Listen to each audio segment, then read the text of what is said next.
We welcome you to a bonus segment of Fox Indoor Soccer. Rob Stone, Stu Holden Alexi Lalas here with you. Let's go to the nation and get some questions. And the first one is on a hot button topic. Our friend Michael Bradley. You guys both said if there was a U.S. World Cup qualifier today, Michael Bradley is in your starting 11.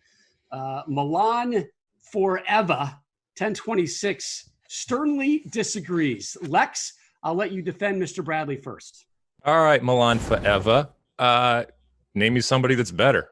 That's the problem right now. So this isn't necessarily a pick that says how great Michael Bradley is in 2020. This is a pick that says how meek that actual position has. Nobody has stood up over the last couple of years and grabbed it by the throat and said, I am taking this position. I'm not saying that they're not players out there. Okay, I'm not saying that there aren't possibilities out there, but nobody in my estimation, even what Michael Bradley is in 2020, has come close to saying, this is my job and I am a better option right now. And that was the question. Right now, if everybody's healthy, who would you start? So as I said, it's much more of a comment on, unfortunately, how we haven't progressed in that individual position as opposed to how great Michael Bradley is. So it's kind of a backhanded compliment to Michael Bradley in a sense. A couple of things. One, I'll be totally okay if I never hear either of you guys say forever again. Secondly, when we're talking about Michael Bradley, now a lot of this is predicated on the system that Greg Berhalter plays and playing with this deep-lying number 6 position. If he played 4-4-2 and you had 2 box-to-box midfielders, give me Weston McKennie and Tyler Adams all day. I love that. But the way that he plays, it requires a player that has the tactical smarts, the ability to read the game. That's Michael Bradley right now with his experience and his ability on the ball as well to pass and to open up defenses. Michael Bradley's long-range passing is better than Tyler Adams. It's better than Weston McKennie. It's better than anybody else in that pool. And that is, for me, why he is starting. Now, Milan Forever is talking about Weston McKennie, Tyler Adams, Gio Reyna. I'll take that at a World Cup in a year from now.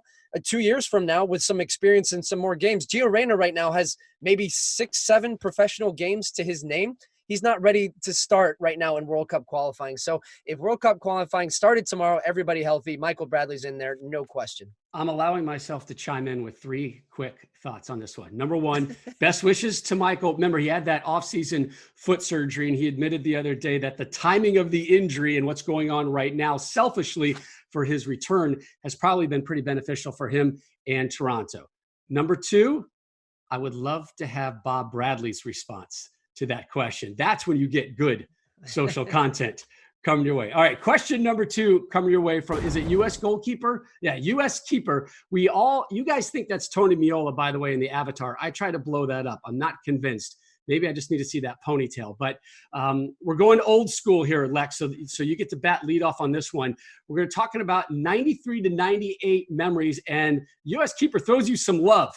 The U.S. men's national team record, when you scored a goal, 5 wins, 3 draws, only 1 loss. America, baby. America. All right. Well, obviously, for the most part, when I put the ball in the net, good things happen for the U.S. Having said that, if you're comparing, contrasting between 94 and 98, it was the best of times. It was the worst of times. I think that obviously 94 was just an incredible moment for all of us, for the sport, obviously for me. And 1998 was an epic failure that we all share responsibility for. And for me, I look back, I don't regret things necessarily in the past, but we wasted an opportunity in 98. We were a better team individually, collectively. We had grown, we had evolved, we had more experience, and we didn't show it in that summer. And every 4 years for the men's team and for the women's team is an opportunity to show yourselves and to show your country and to show the world that you have improved. And we wasted that opportunity, especially in a country like the United States, where we don't get that many opportunities. We can't afford to waste those. So in 94, we took the opportunity. I'm incredibly proud of what happened. And in 98, we didn't take that opportunity. And to a certain extent, I'm incredibly shamed and ashamed of the way we didn't take it. Well, in 94, Lex, I was just a young Scottish lad, 9 years old, on my couch, watching these games from the 94 World Cup in my house in the wee hours of the morning. And I remember not knowing much about the US and soccer, and watching this team and you guys announcing yourselves to the world that America could become a force at some point in soccer. And so thank you for inspiring a young Scottish lad, because I think that was the moment I told my dad, hey, I want to move to the US and play for the United States. It's not actually how it happened, but we'll just pretend. Let's go with it. Let's do a quick trivia here real fast. Stu, there was one time, long time ago, there was a little show called Worldwide Soccer. I interviewed Alexi Lalas. Maybe the first time you and I have ever really met. Can one of you name where that interview took place? Oh. Well, if Stu can do it, I'll be amazed. Yeah, I'm going to go with Tampa, Florida. No, think New England Revolution. Lex, do you know this one? The Braintree Hilton Hotel. I thought it was at a Connecticut high school, but I could be wrong. So if it's New England Revolution, Brandeis, Babson University, one of those places? Walden Pond. Oh, yes. Well, everybody knows that follows me, the romantic that I am, yes, and the poet that I am when it comes to how I think about life and the game. And Stu, the highlight of that interview, by the way, as we completely go off the record, I took a big fistful of that scraggly orange beard and gave it a tug, and it was legit, man. It held, Lex. Oh, it's going to be back if this quarantine continues any longer. All right, question number 3 from our viewers out there focuses on the U.S. women's national team. This is a real good one. How does the delay of the Olympics from this summer to next summer hinder the transition to the next generation, Stu, of women's national team players, since the older players, your Carly Lloyds, your Alex Morgans, if you will, still want to play in them now that everything is compressed ahead of the next World Cup? What's your take on that? My message to these younger players that are getting an opportunity under Vlatko is, don't let it hinder you. Take this opportunity to train, to push, see it as an opportunity to take more time to show Vlatko and Anovsky that you are ready to be a starter for this team. Because I know that Carly Lloyd's out there talking about this is perhaps going to be her farewell last year, and she's going to push to be a part of that team. Alex Morgan will have more time to recover after delivering her first child. And then for these players, you've got to fight. You want that shirt. These players aren't going down without a fight. These are the best players in the world. They are the best at what they do. And it gives you an opportunity, another year of games, to show that you are ready to take that next step. So I don't think it hinders them. In fact, I see it as an opportunity for these younger players with a little bit more time. I think that for both the men's national team and the women's national team, it's how they are going to approach this. Is this the end, or is this the beginning? If it's the beginning, it's also an opportunity to put a really, really important tournament, both for men's and women's, that much closer to the World Cup. If the World Cup is your priority, if the World Cup trumps everything, okay, then this actually gives you an opportunity to use that Olympics and use it with an eye towards the future.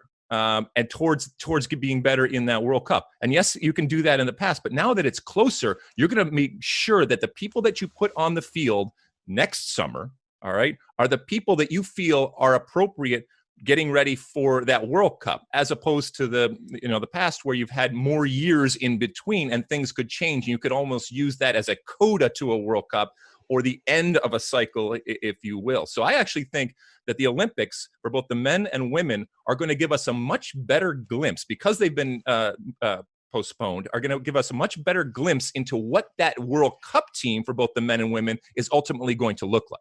I think we've all admitted the fact that when the games do return, they're going to be played in front of empty stadiums. Okay, so let's spitball here. Let's get creative. And Lex, I'll start with you.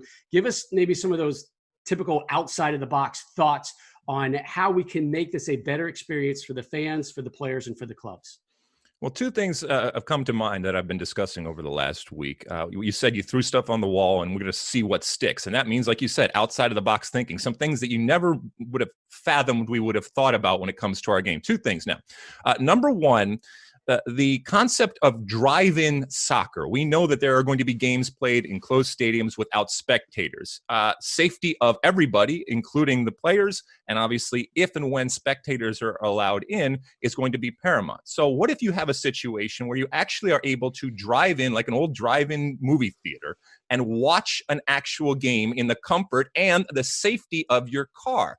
That's something that possibly could happen. The other thing that we've been discussing is the soundtrack that is sports, whether it's soccer or anything else. The soundtrack is the fans, the cheers, especially when it comes to soccer, the singing, the chants, the ebb and flow, the up and down, the switch of play, a good move as you get closer to the goal. From a TV perspective, when we do the productions, would you be okay if we actually augmented and added sound to give you that soundtrack? Because I'm telling you right now, it's going to get, I know people want to hear the coaches and are really interested in hearing the players talk and the referees. It's going to get old, all right?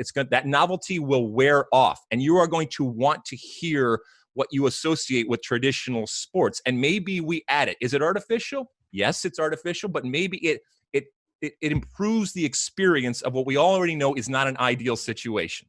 So would you vote thumbs up on piping in the audio, Lex? Absolutely. Yes. I'd vote thumbs up. Unless you could actually do a situation where you went and used audio from people that are watching the game, and then there's that competition and there's that feedback of if I'm at home watching the game into the microphone, pipe it in from the parking lot, that takes a whole lot more technical. But I don't want to try to prowess. manufacture authenticity. The authenticity of our game is what we love so much, and I don't want, Lex, I know you're a music guy. I know you got your all your albums over there, and you love the acoustic element. But I want the authenticity. I want that genuine experience of what is going on the field. And you know what? If I get tired of it, that's okay. That's the time that we're living in right now. And I want that authentic feeling. Now, speaking of technology, you're talking about driving up and having a different experience.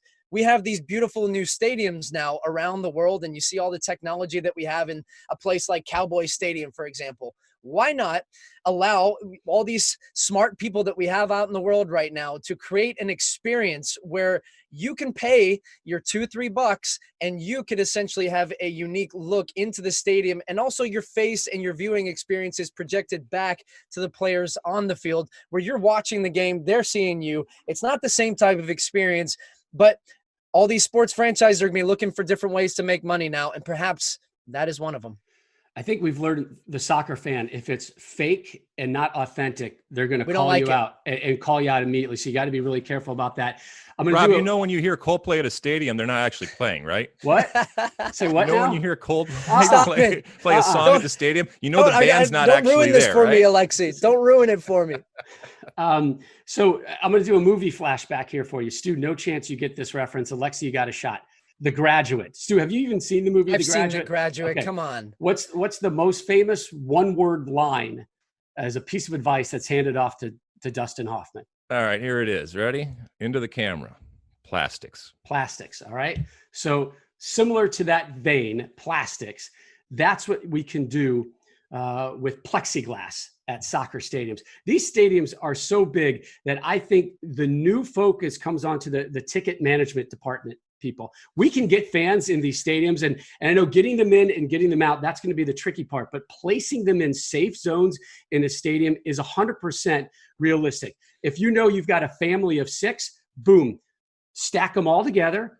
Boom, you can drop in almost like a drop-in penalty box. I went to Home Depot, and I know you're mad at me, Lex, because I went outside of my house, but I went to Home Depot because I needed to get some essential stuff the other day. And all the cash register stuff, they've built these plexiglass things. So you're looking through plexiglass, almost like you're at a bank teller having your interaction. So you can also space it out where, all right, this group has got a seat of 6. Let's give them 6 feet, whatever it is, 3 empty seats, boom, plexiglass. Here's the next group of fans. Look, it's not going to be a packed house. It's not going to be totally pure. I know there's going to be issues saying, how's it going to come over and drop in? But I do think there's a way to get humans inside these stadiums quicker than maybe most people realize.